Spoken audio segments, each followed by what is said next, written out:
Okay, there is absolute chaos exploding on Capitol Hill right now. And if you hold XRP, you need to listen up, because what's buried inside the most important crypto bill in US history could either rocket its status to a commodity, just like Bitcoin, or, well, leave it trapped in regulatory hell forever. This is not a drill. But here is the major twist that nobody is talking about. While everyone is distracted by the noise of a crypto crackdown, there's a secret provision, a lifeline really, baked into this bill that could be a game changer for a select few crypto assets.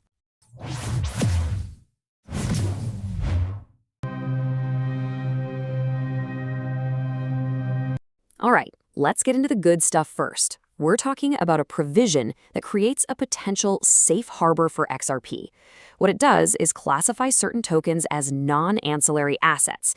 And yeah, that's just a fancy DC way of saying commodities, but only if they are the main asset in a publicly traded ETF. This is, without a doubt, the holy grail for regulatory clarity. So check this out. Here's the critical part. The deadline is January 1st, 2026. If a token like XRP is the star of its own ETF on a national exchange by that date, boom, it is officially, legally a non-security. It's a commodity, period. This one little clause puts XRP, Solana, Litecoin, HBAR, and even Doge into the exact same legal playground as Bitcoin and Ethereum. It's huge. And this is how it would actually work. The bill is written to support what are called in-kind redemptions. So you could literally take your XRP, deposit it directly into a fund, and get back ETF shares. The fund basically becomes a specialized bank for that asset. It creates this incredibly powerful, seamless bridge from your wallet straight to Wall Street. Now, before we get into the really ugly part of this bill, and trust me, it is ugly, and show you how the big banks are literally trying to steal your yield, a message from Crypto Global News. If you are watching this without a subscription, you are missing the alerts. The algorithm is going to hide this content next week, so click subscribe right now to stay on the timeline.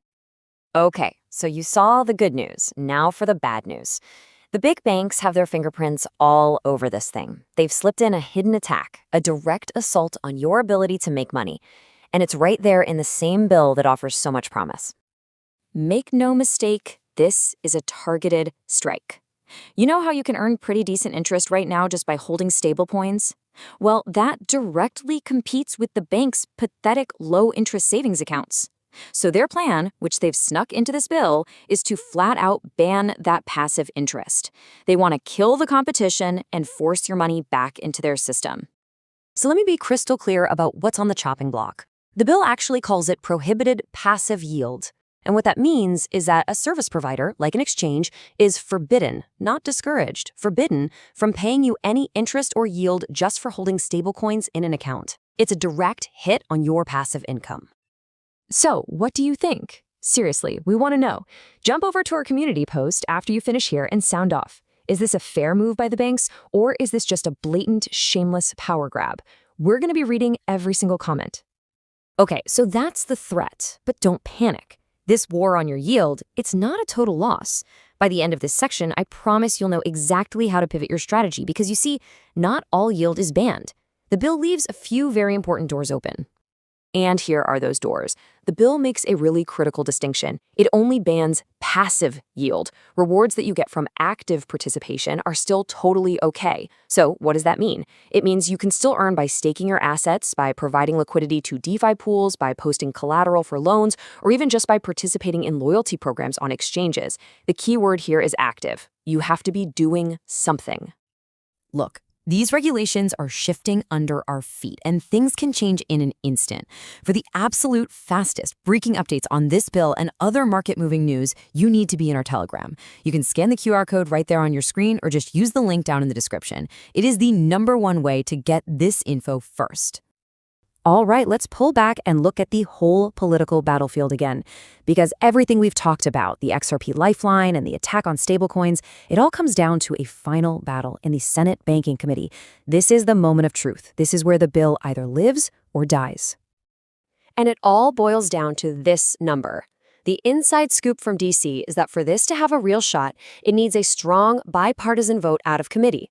To get that, they're targeting somewhere between 2 and 6 Democrat votes. If they can flip those votes, this bill gets the momentum it needs to actually move forward. It is absolutely critical.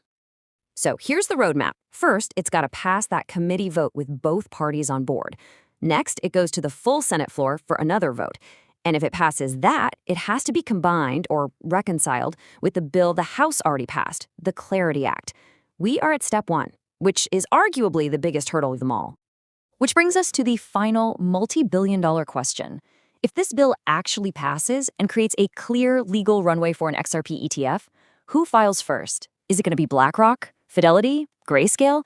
That race is going to be insane, and it will ignite this market.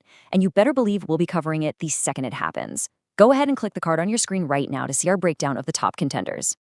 Stay ahead in the crypto market. Subscribe now for the latest global news and updates.